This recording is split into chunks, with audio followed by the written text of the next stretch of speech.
Good morning, everyone. It is time to rise and shine. My name is Haylee Jacob, and I'm your host for the Rise and Shine podcast.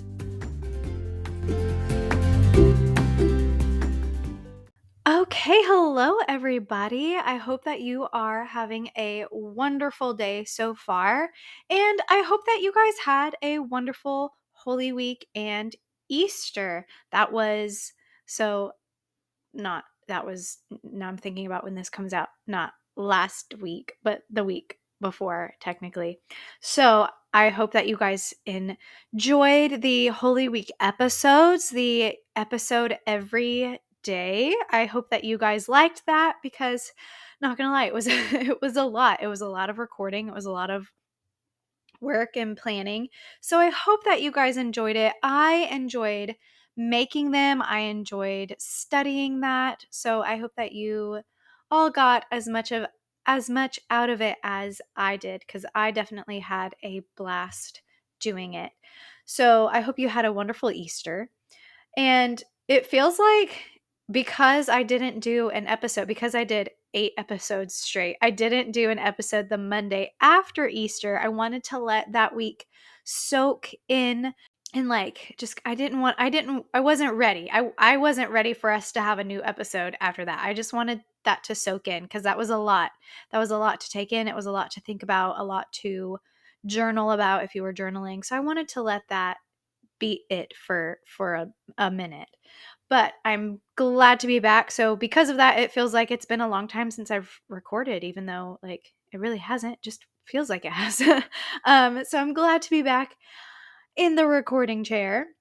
Oh, and if you're listening to this on the day it comes out, so April 8th, then today is the day of the eclipse, the solar eclipse. And I hope that you guys, if you're traveling, that you are being safe, that you are traveling safely. I hope that if you plan on looking at the solar eclipse in any way, that you are wearing the correct protective gear. Guys, do not look at the sun without anything on your eyes, okay? Don't do it. Don't look at the sun. There's these little like box things you can make, or there's these special sunglasses that you can get, but if you are trying to look at the eclipse, do it safely, please, and travel safely. Um, there's a lot of people talking about what the eclipse could mean. There's a lot of people talking about the significance of the eclipse, what it means for Christians, what it means biblically. And I want to encourage you guys to study up on it if you're interested. Don't let it cause fear, but but let it cause an urgency, or a sense, or what's the word I'm looking for, a need to study up on it, to be educated on it. I'm not saying either way, because I don't know. I don't know, but you I think I said this not too long ago, maybe in one of the Holy Week episodes, that there are things that are happening right now that the Bible talks about. So just be aware of all of that. Be vigilant in your prayers, I guess, is what I'm trying to say. But also, there's no reason to be afraid. Have fun. Go out and have the joy of the Lord as you're living your life. Okay, I'm going to move on. That was like a random little intro thing that I just wanted to add in there.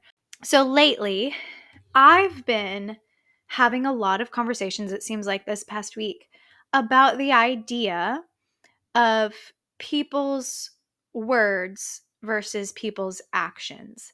I've multiple conversations, and each conversation was like a different topic, different capacity, different people, and different like point even, but they all kind of like had to do with the idea of people saying something versus people doing something. I think the first one that I like really realized that I was kind of seeing a pattern was somebody was talking about the ability to take criticism because that person who's criticizing you, like constructive criticism wants you to grow and flourish versus criticism to to tear you down. And I told that person, I said, it all depends on what that person's actions are telling you. If that person's actions are not helpful to you, are ignoring you, are, whatever, are negative actions, then yeah, it's probably criticism it's probably not constructive criticism. It's probably criticism to tear you down. And if that person is showing you by their actions like they want to help you, they want you to grow, they want to teach you, if it's in that capacity, they want to lead you in the right direction, then yeah, if they're criticizing you, it's most likely constructive criticism. So when people say something, you have to look at their actions. So that was one of the conversations, and I started thinking about this, and another one was talking about the when people say like, thus saith the Lord, like, okay, they're verbally telling you, thus saith the Lord, and then telling you something, but what are their actions to back up that they're actually hearing from the Lord? Like, are they in constant prayer? Are they in constant um like studying the Bible where they confidently can discern the voice of God? Or are they just like, hey, I feel this way, so this is thus saith the Lord, that this is going to happen for you? Because that's really dangerous. That is incredibly dangerous, and that's something that is a big pet peeve of mine in the Christian world, is when people say, I hear God telling me that this is going to happen for you and you should do this, when really they don't have the spiritual life or the connection to that person really to back it up, and that's it. I feel like that's kind of a different topic, but it has to do with that person's actions matching or not matching their words. So this is what I want to talk about today. I feel like this topic is so broad that I'm going to try my very best to stay on one streamlined thought.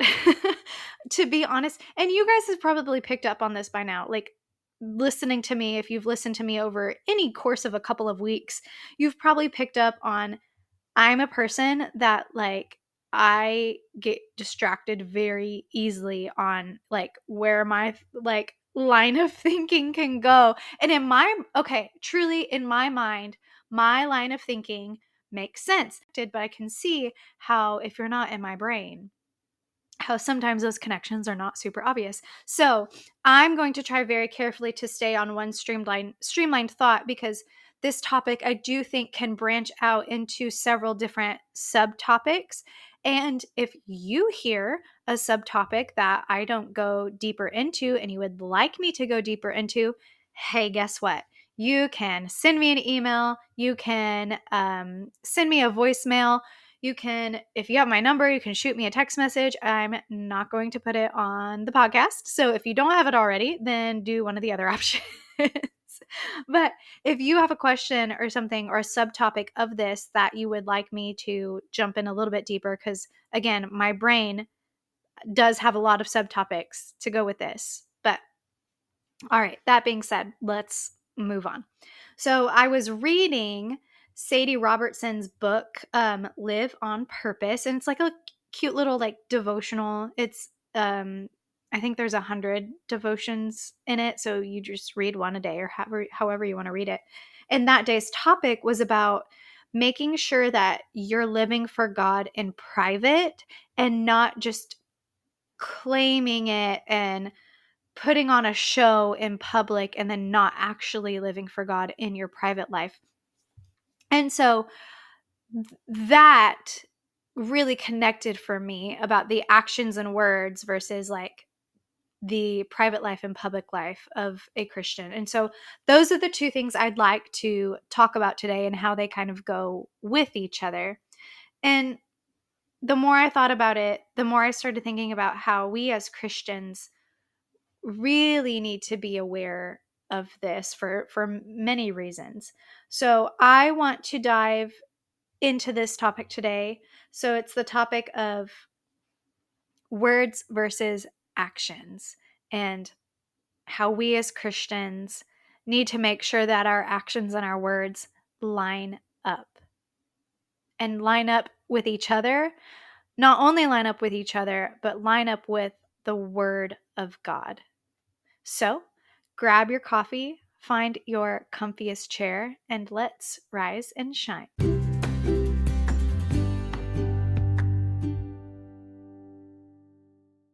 Okay, I feel like if you talk to anybody who has been in the church and has left for any reason, or has um, stopped going to church, or used to go to church, or maybe has visited church once, or anything, like if you talk to anybody who is not a current churchgoer, a lot of the times, not all the time, but a good chunk of the time, when you ask what the reason is, their answer has less to do with their belief in God and their belief in Jesus, and more to do with the people of the church, meaning us as human beings, not all of us, but the people in that church. And or they'll say, well, I've just seen so many Christians do this, and so many Christians say that, and so many Christians behave this way, or I was really hurt in the church, or I hear that one a lot, like I got hurt in the church.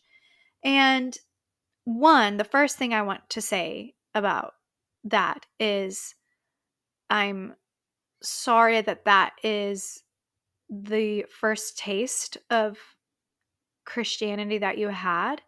And two,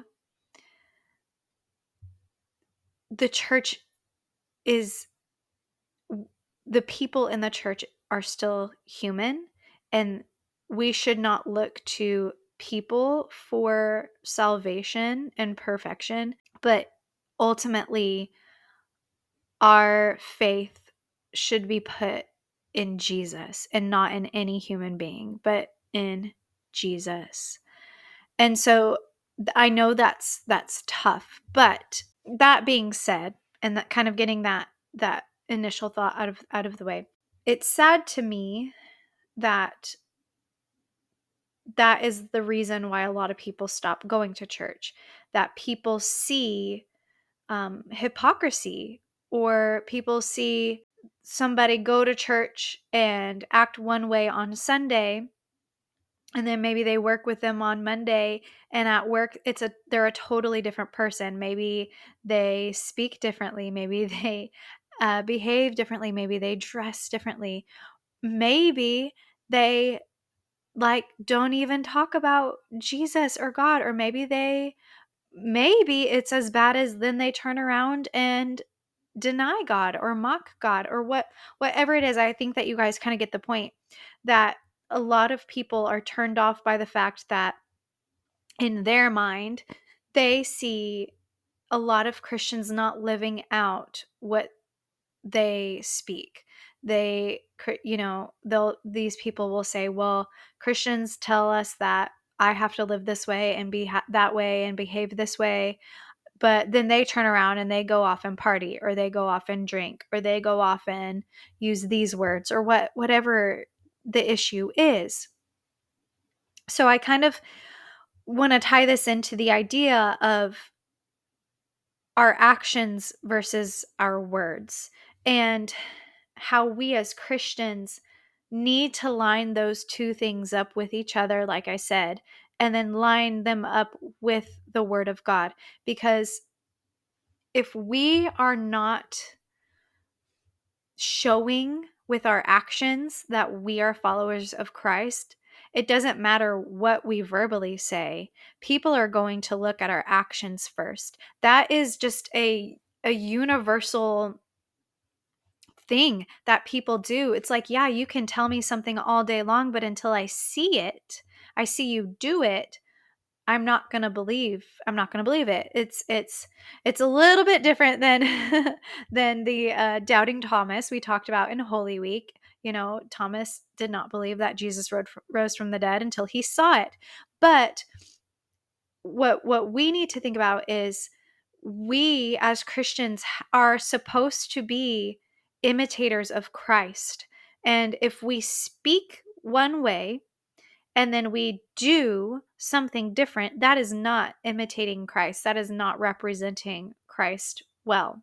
Therefore, I can see why it does turn a lot of non-Christians off to the idea of church. And I can see why. It's because they look and they say, oh, that's just hypocritical. I don't want to be part of that. I don't want to be part of a group that says one thing and then does the other, because honestly, that's just kind of a lie. Like, if you say one thing and then do another, that's a lie. And I get it. I get that we don't want to portray that. That's not something that we want to be associated with following Jesus. So today I do have a lot of Bible verses for you. So if you're a note taker or if you like to follow along, then be ready, because I do have a lot to read to you. The first verse is Matthew 21, verses 28 through 32. What do you think? A man had 2 sons, and he went to the first and said, Son, go and work in the vineyard today. And he answered, I will not. But afterward he changed his mind and went. And he went to the other son and said the same. And he answered, I go, sir, but did not go. Which of the 2 did the will of his father? They said, The first. Jesus said to them, Truly I say to you, the tax collectors and the prostitutes go into the kingdom of God before you. For John came to you in the way of righteousness, and you did not believe him, but the tax collectors and the prostitutes believed him. And even when you saw it, you did not afterward change your minds and believe him. So this kind of little parable, this little passage, Jesus is talking um, to the Jewish people, and he said, he asked them, which of the sons did the will of the Father? And they said the first one. And the first one is the one who verbally said, I'm not going to go, but then changed his mind and then did the thing that his father asked. The second one verbally said, yeah, I'll go do it, but then didn't do it. And so sometimes we're the second one. Sometimes we say the good things and we kind of put on this show in public. We're like, yes, I will go do that. I will pray for you. I will go and do this thing. I will give to that charity, whatever it is. And you say all the good things and then we don't do it. And so what good is that? What good is that doing if you say you do it and then don't do it? And then the one who did the Father's will was the one who at first said no, who kind of like, nah, that's okay. But then he actually, his actions showed otherwise. His actions showed, even though his words like, nah, dad, like it was maybe a little it was probably disrespectful, like, like especially in that time, to say no to your father. He said no, then changed his mind. Then he was like, man, no, okay, I really should go do this thing. And then goes and does it. And he didn't tell his father, he just went and did it. And that person, by his actions, even though yes, his words and his actions still didn't line up, his actions spoke louder than his words, because by his actions, he showed that he respected his father by doing the thing that he asked. The second one, by his actions, by his words, he tried to show that he respected his father, but by his actions, he didn't. And guys, the saying that actions speak louder than words, it's not necessarily like a Christian saying. It's just a good, like, life, like decent human being type saying. But it's true. It's true. If somebody comes up to me and says, oh my gosh, Haylee, I love you. I think you're so cool. I think you're so nice. I think you're a great person. And then, like, punches me in the face. I don't know. I can't think of anything else. And then, punches me in the face. I'm going to believe their actions more than their words, because ouch, like actions, that punch told me way more than what their mouth ever could. That action showed me way more than what they could ever say. And it's true. So I really just want to encourage you guys to be focusing on your actions, but also on other people's actions. What are other people saying versus doing? Okay. The next verse I have is James chapter 2 verses 15 and 16. If a brother or sister is poorly clothed and lacking in daily food, and one of you says to them, "Go in peace, be warmed and filled," without giving them the things needed for the body, what good is that? What good is that? And this is coming from kind of the faith without works is dead passage. But if I go, okay, my church, when we used to go out, and I think it was on Saturdays. It wasn't every Saturday, but we used to go out and um, feed the homeless in our area. If I went out there today and just got up like on stage, or just grabbed a microphone or whatever, just just got in front of that crowd of homeless people who are hungry and cold. If I just got up in front of them and said, "Be filled, be full, be not hungry anymore, go out and go to church." Okay, if I just said that and then I didn't feed them, what good is that? So on two levels, the physical level, if I said, "Oh, just don't be hungry anymore," but I didn't give them any food, I didn't do any good. I probably just made them mad. Like, I would be mad if somebody just said, "Don't be hungry anymore," because I get hangry, and like my family knows it. I get hangry, and if somebody were to tell me like, "Oh, just don't be hungry," what? How am I supposed to sit here and not be hungry anymore? Like, you didn't give me any food. How am I supposed to not be hungry without food? Okay, so that's the physical level. The spiritual level, if I said, "Okay, go out there and believe in Jesus, go to church," but I didn't like give them any spiritual food, if I didn't like show them by my actions who Jesus is, if I didn't love them, if I was hateful to them, if I just like didn't give them any word, any scripture, we what good is that? If I just said, "Okay, go out and believe in Jesus," how are they supposed to know what to do? Who is Jesus? If I didn't tell them who Jesus was, how are they supposed to believe in Jesus? Right? So these we our actions, I just keep coming back to that saying, our actions speak louder than our words. And we especially, it's just a decent human being thing, but especially as Christians, have to be so aware of this.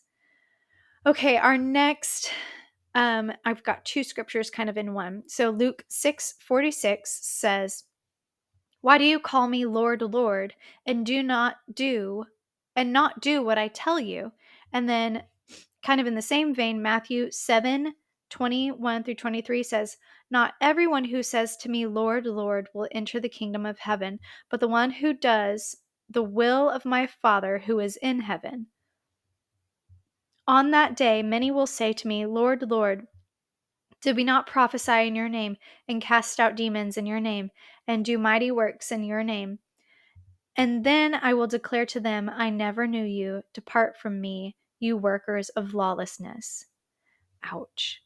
So what Jesus is saying, yeah, you may call me Lord, and you may say that verbally, and maybe you go out on the streets and say like, "Jesus is Lord, and I'm a Christian, and I believe this and I believe that," but then you don't do anything in action wise, if you don't worship him, if you don't put him first, if you don't um, act like him, if you don't imitate Christ, if you don't put everything else aside, if you put money before him, all those things, all those actionable things that we do as Christians, worship is an actionable thing. Serving the Lord first is an actionable thing. Being kind, being truthful, all those things are actions. Okay. So even though we may speak, Lord, Lord, he says, you will not enter the kingdom, but the one who does the will of my Father. If you say, yeah, Jesus, I love you. You're the greatest. You're the best, man. You're just cool. But then you don't do what he tells you to do.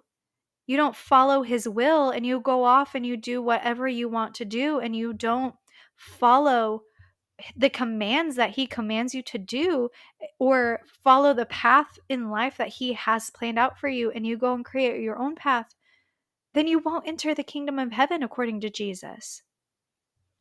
So even the Lord is saying, like, hey, don't just talk at me. Don't just talk at me. Do actions. 1 John 3:17-18 says, but if anyone has the world's good and sees his little brother in need, yet closes his heart against him, how does God's love abide in him? Little children, let us not love in word or talk, but in deed and in truth. I'm sure a lot of you have heard people say, don't tell me you love me, show me, right? Or whatever, or don't tell me this, show me. When I was teaching public school, something I said very, very often was, don't tell me you're sorry, show me. Because the same kiddos would do the same things over and over again, and they would get in trouble, and they would say sorry. At some point, that sorry that you say means nothing to me. It means absolutely nothing to me because you have not shown me that you're sorry. Yeah, you say you're sorry, but then you turn around and you do the exact same thing, or you turn around and you giggle at your friends, or whatever. So for me to believe that you're sorry, you have to show me you're sorry. You have to change your behavior. You have to change your actions, or I'm not going to believe that you're sorry. And this would get this, it caught him. They didn't know what to do with that. It frustrated him a little bit because they're like, oh man, now what do I do? Because my go-to, my sorry, that usually gets me out of things, is not getting me out of this one. And so it would stump him a little bit because I would hold them accountable for their actions. And we need to hold each other accountable for our actions in a loving way. I did that because I wanted my students to learn and grow and be good people. So I held them accountable for their actions. We have to hold each other as Christians, and we as Christians have to hold non-believers accountable for our actions because we love each other. Hold ourselves accountable for our own actions because God loves us. Because actions show true intentions. And here's what I think. Words are easy. It's so easy. It's that saying, easier said than done, is so true. It is so easy to say something, but to do something takes way more effort. It's a little bit more difficult. To do something takes energy. It takes thought. It takes you getting up to physically do something, right? I can say to my husband, yeah, I'll go and I'll take the trash out. And it's easy to say, yes, I will do that. And it's much more difficult when it's time to take the trash out and I hear the trash man coming, and I'm like, oh man, I'm so tired now. I have to get up and I have to go and I have to bag the trash, right? And I think that's why actions are more important to people, is because it takes more effort to do something. I could tell my husband that I care about the house, right? And I that I'm appreciative of the house that he has provided, or which is fine. Or I could take the time to clean the house, take care of the house, keep the house in order.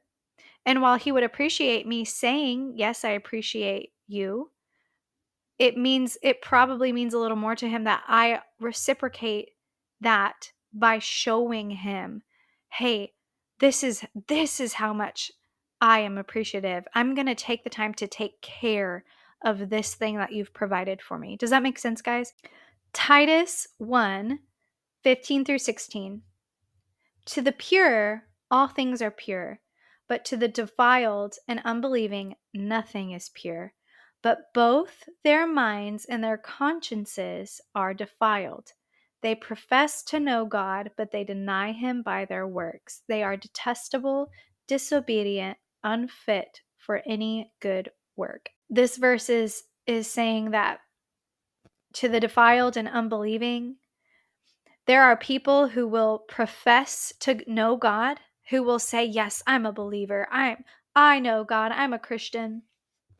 But then they don't prove it by their works. They did not just not prove it, they deny him by their works. So meaning that maybe they worship another idol, whether it's like another god, or like money, or their career, or maybe they spend their nights partying, or maybe they don't abide by the God's laws of marriage, so they deny him by their works. So they could say that all day long, that they profess to know God, but in the couple verses earlier that we talked about, when they come to stand face to face with Jesus, Jesus is going to say, "I don't know you. I don't know you," because they did not serve the Lord through how they live their lives, aka their actions, right? In Matthew, there's so many verses in Matthew and in Luke where Jesus talks about the fruit and the vine, right? And so Matthew 7:20 says, "Thus you will recognize them by their fruits."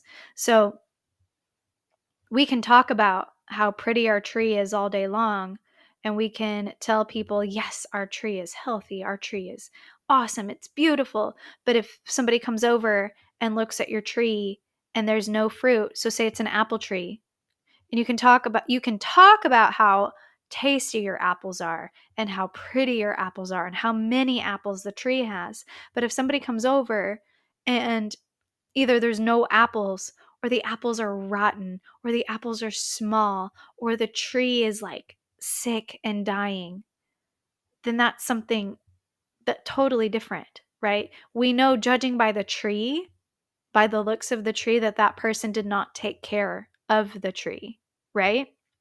That person did not put forth the work to make the tree fruitful.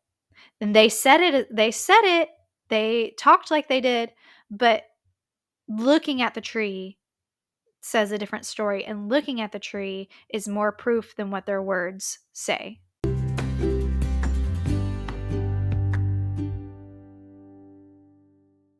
Okay, so we talked about a lot about the importance of backing up your words with action, backing up what you say and letting what you say be a reflection of those actions, and not just being something you say to cover up non-action or cover up bad actions, right?